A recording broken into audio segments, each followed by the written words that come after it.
Okay, Kakisabi, Unit 5, Day 7, Office Hours. This is the assignment. All the problems are odds except for 14, so you should check the odds in the back of your book. And know which ones you have questions about, so you can skip to those. There's number 14 at the top, if you need to check that.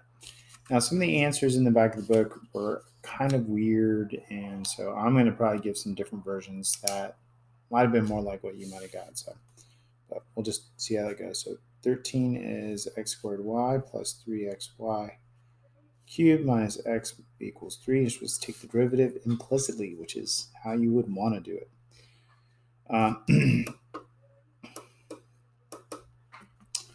So there's a product rule here. So it's going to be x squared times derivative of y, which would be dy dx, plus y times derivative of x squared, be 2x. We have another product rule. 3x times derivative of y cubed would be 3y squared dy dx, plus y cubed times derivative of 3x is 3, minus derivative of x is 1, equals derivative of 3 is 0. So there's the derivative, and now for the algebra to get dy dx by itself. Here's dy dx, here's dy dx. These parentheses are really just for organization. There's nothing to be distributed or anything, so I'm going to get the dy dx terms together by factoring out the dy dx.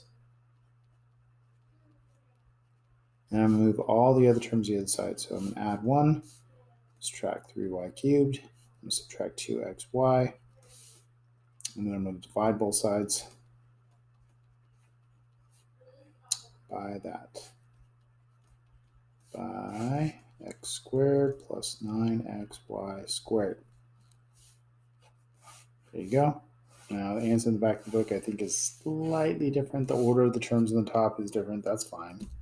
As long as it has the same signs and same thing, same terms are positive, same terms are negative. 14 was x cubed y squared minus 5x squared y plus x equals 1.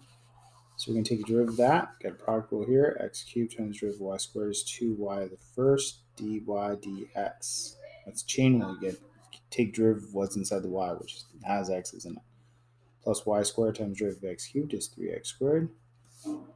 Minus, be careful because you guys subtract this whole thing. It's going to be 5x squared times derivative of y is dy dx. Plus y times the derivative of 5x squared is 10x. Plus derivative of x is 1 equals derivative of 1 is 0. So there it is. Now we got to distribute these negatives. I think I could do this at the same time. So I'm going to factor out the dy dx, and I have a 2x cubed y minus 5x squared. And then I'm going to move this negative term to the other side, plus 10xy minus 1 minus 3x squared y squared. And then I'm going to divide both sides by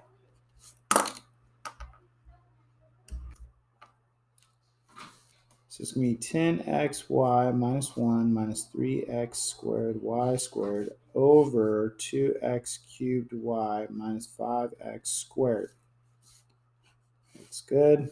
I have a very similar answer at the top, but in slightly different order. That's fine. No big deal. I just kind of moved things over a little differently that time.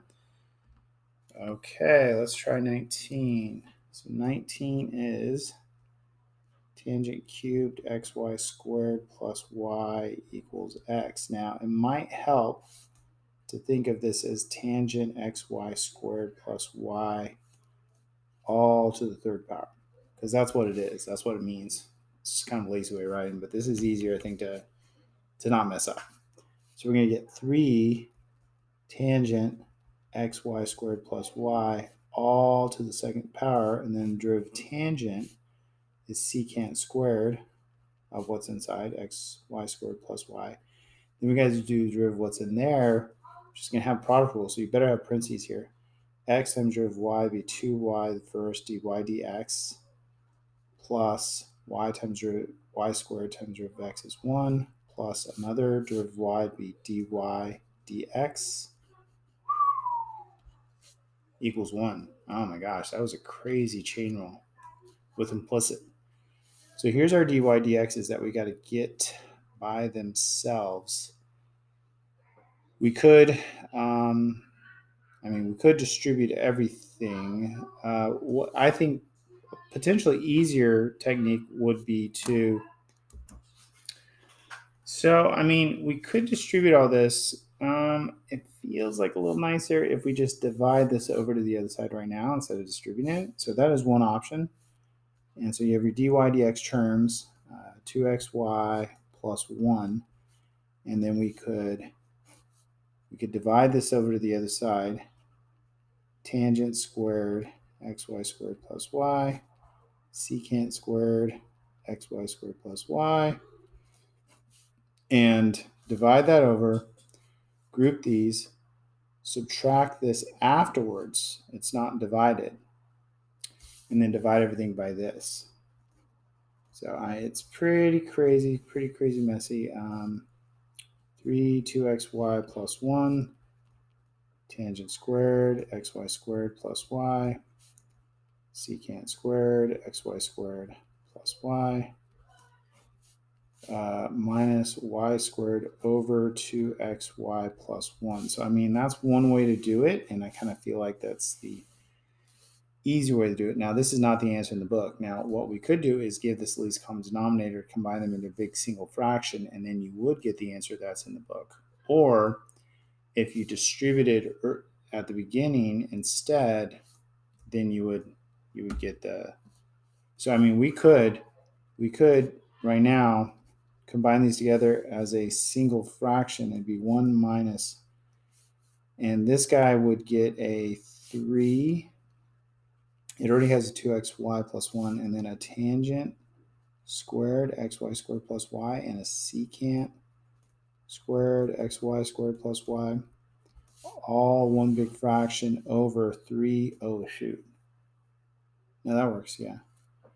3, 2xy plus 1, tangent squared xy squared plus y, secant squared xy squared plus y. So this is the same answer written as one big fraction. I think this is what they had in the back of the book, but this is also what you would have got if you distributed this all first and then moved terms over here and then divided all at once. You would get this answer first instead of that one. So either way, either one of these answers is fine. 21 is 3x squared minus 4y squared equals 7. These ones you're trying to find the second derivative. So these are going to be a little crazy. So, okay, let's take the derivative of 6x. I think this one has an answer in the back of the book that's way different than what I would get. I'll explain how they got it. But 6x minus 8y first dy dx equals 0. First derivative, not bad at all. So dy dx equals, you're going to subtract 6x divided by negative 8y, and you get 3x over 4y for dy dx. Okay, not too bad. So then we're going to take the second derivative, and it's going to be low d high minus high d low, and here's a dy dx pops up. You should be getting dy dx's here all over low squared. We don't want dy dx in the final answer, so we want to substitute this back in for it. So it's 12y minus 12x 3x over 4y over 4y squared. Now, we don't really want complex fractions either. So I'm going to multiply the top and bottom by 4y. And you got to distribute to both of them. But on this one, it cancels out. So we're going to get 48y squared minus 36x squared over 1664y cubed. I think we could simplify that a little bit. Like we could take 3 4 out of everything. So that'd be 12y squared minus 9x squared over 16y cubed. I mean, to me, that seems like the best answer. Yeah, that seems like the best answer. This is the answer I got. Now, this is not what was in the back of the book. The back of the book had this answer that had all y terms, and I don't know really how they got that, other than that they replaced this x squared term in terms of y, which we could do up here. You could say, okay, well, 3x squared equals 4y squared plus 7 divided by 3. I'm just going to try and show you how they got that answer. But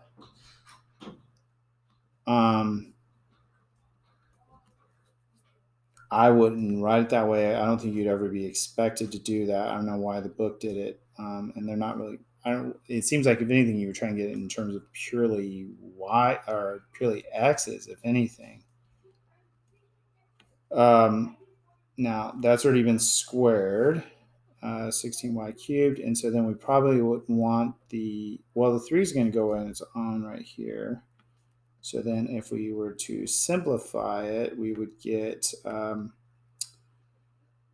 12y squared minus 12y squared minus 21 over 16y cubed. And it does clean up nice, but that's not, you wouldn't have known that. And I don't think that's any reason to want to do this. They got negative 21 over 16y cubed. This is what the book had.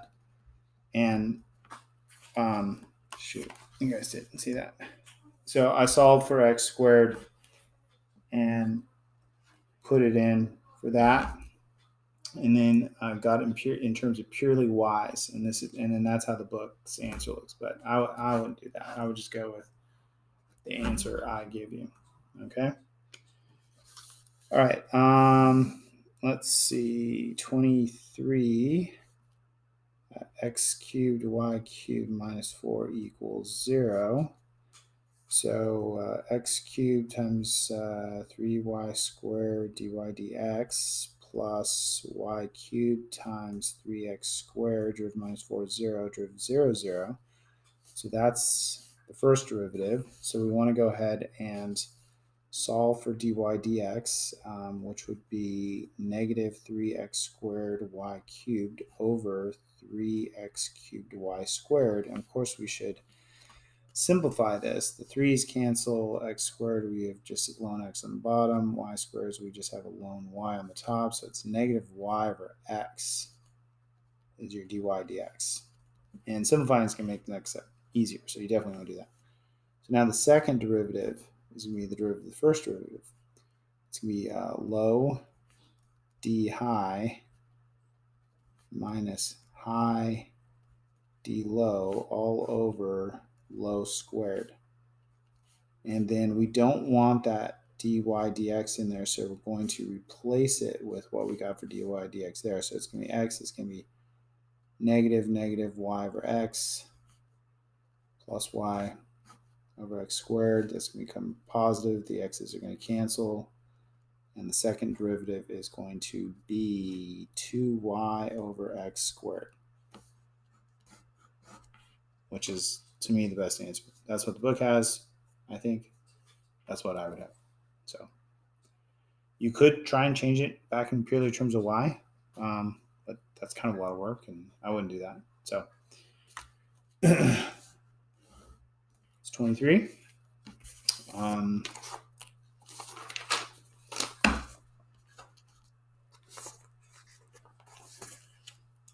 25 was y plus sine y equals x.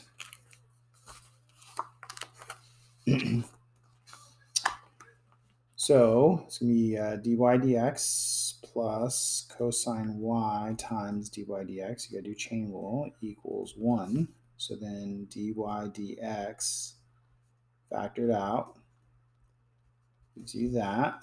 And so then dy dx equals 1 over 1 plus cosine y. So that seems good. So now we're going to take the second derivative.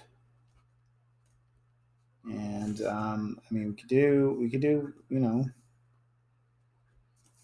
quotient rule, low d high is 0 minus high d low, negative sine y dy dx. We usually expect to get some dy dx's popping up in the second derivative all over low squared. That term drops out. We want to replace this dy dx with what we got for dy dx. So what we're going to have now is positive sine y times 1 over 1 plus cosine y over 1 plus cosine y squared. I don't really want improper fractions, so I'm going to multiply through by the least common denominator of the top and the bottom, which is just 1 plus cosine y. And that will cancel out that extra fraction in the top. And so we get sine y over 1 plus cosine y cubed. And that seems like a nice answer. And the back of the book has that answer. So I don't know what they were doing on 21. It's kind of weird. Now, 27 is a little bit of a challenge problem. It's actually like a problem that we've done before. X squared plus y squared equals 1. And we're going to evaluate it at 1 over root 2, 1 over root 2, and negative 1 over root 2, negative 1 over root 2. We want to find the slope of the tangent line. So we're going to do it two ways. First, by solving for y in terms of x and differentiating, so that'd be explicit, and then by doing implicit. So if we're going to do it explicit, this is an example we did in notes a couple days ago, right? This is a problem that we've done a couple chapters ago geometrically. So to get y squared by itself, you would subtract x squared, you take the square root of both sides, plus or minus, and you might pick, we could do the derivative of both of them right now. Okay, so this is the top half, and this is the bottom half. So if we do, the dog's going crazy.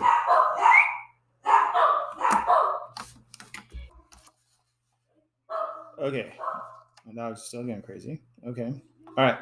So we got to do the derivative implicitly. So y prime would be, we could do them both at the same time and just keep track of what happens. So it's going to be plus or minus, and we're going to get a 1/2 from front, 1 minus x squared to the negative 1/2. And then we got to do chain rule negative 2x.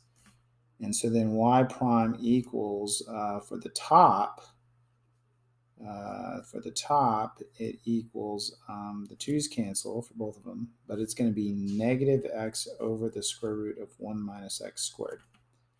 So then we do y prime at 1 over root 2.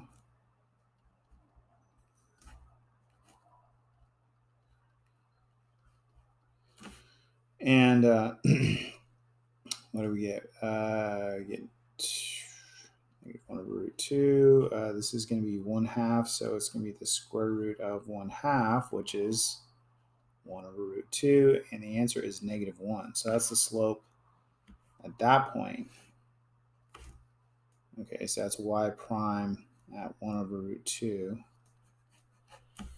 And then y prime for the bottom is going to be where we use the negative, and the negatives actually make it positive x over the square root of 1 minus x squared. So then y prime for the bottom point, negative 1 over root 2, is going to be negative 1 over root 2 over 1 minus negative 1 over root 2 squared. It's going to be negative 1 over root 2.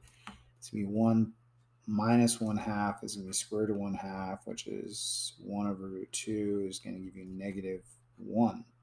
Wait, hold on a second. Did we do that one right? Oh, sorry. This was a positive one. It's still the bottom because of the y value. So you get bottom. So there's two different. So in this one, if we, it should have been positive, but we get positive 1 for that one. For the bottom one. Okay, they both have the same x coordinate. So you get negative 1 for the top one, positive 1 for the bottom. So now we're going to try implicitly.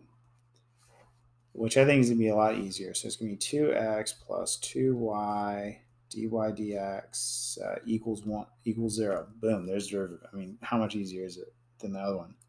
And then we could get dy dx by itself. It's going to be negative 2x divided by 2y is negative x over y. So there's the derivative, and it's the same derivative for the top and the bottom, which makes it even easier. So now, if we do the top, the top one's 1 over root 2, 1 over root 2. It's going to be negative 1 over root 2 over 1 over root 2, which is negative 1, which is what we got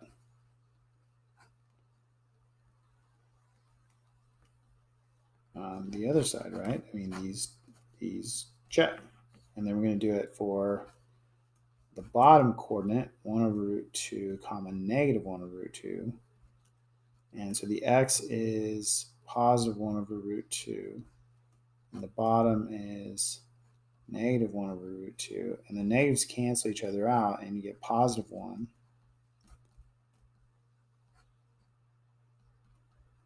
for the point that's on the bottom of the circle, by the way. And that checks out. So there you go. Two different ways of doing the same problem. Both ways give the same answer. You could have done this geometrically also, by the way, and you would have got the same answers. So there you go.